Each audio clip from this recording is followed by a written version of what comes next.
Okay, so hopefully I can try to remember most of this. So basically, this was a Legends of Tsushima dream, but I was me in this story, and there was a lot of other humans, as well as Tsushima characters. So essentially,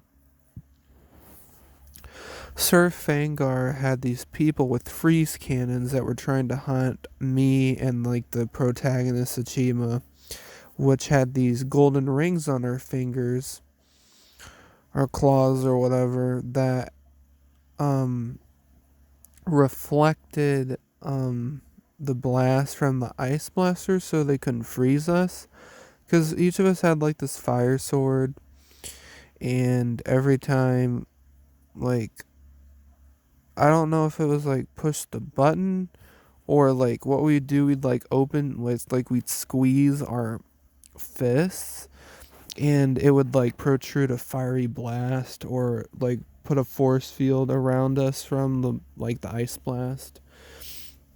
It was kind of like a game of hide and seek or something. And this took place in Michigan's governor's mansion or whatever. I don't even know if our governor has a mansion. I'm assuming so, but she don't deserve one.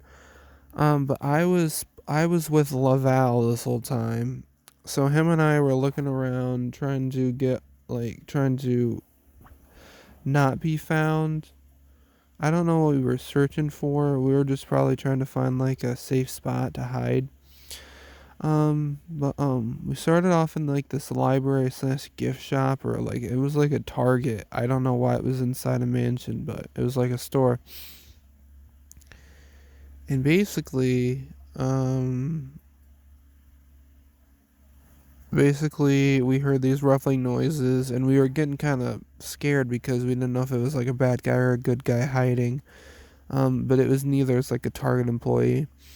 And eventually we found like this raven who we thought was on our side, but they paid the raven money to fight against us, so he was trying to freeze us. But I eventually found out how to work like the fire sword thingy, and we ended up,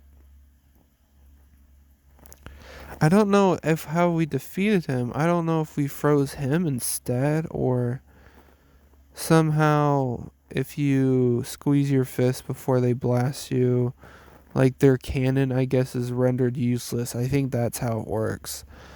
Um, so we got that raven. Then we went upstairs on the mansion, and somehow it caught on fire. So I had to break a window and escape. And poor Laval is upstairs. Probably died, to be honest with you, because I didn't see him for the rest of the dream. So I broke a window, and I was on like the tilted roof, and for some reason it was weird. Like the roof was obviously tilted, but I kept sliding off, and I grabbed it like the end of the roof, so I was like dangling on the roof.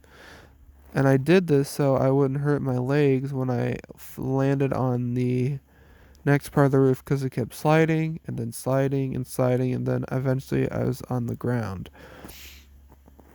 When I got to the ground, I was walking for a little bit, and I was worried about Laval. I was looking, and then I found this dude. He's from London for some reason. He had this weird London accent or English accent, and he's like, "I never lose." I could be an Australian, but I'm not sure. So he's kept blasting me, and I'm squeezing my fist, and it felt like it was going on for eternity. Eventually, he kept trying to fight me at the same time with like his legs or something, try to kick me. But with my one hand, I caught both of his legs, and I pushed him, and he landed on his back, and that caught him off guard. So eventually, I rendered his cannon useless, and he was big pissed. Um, but that was a dream. That's all I can remember. I hope Laval didn't die, because I liked Laval. So yeah, that's a dream.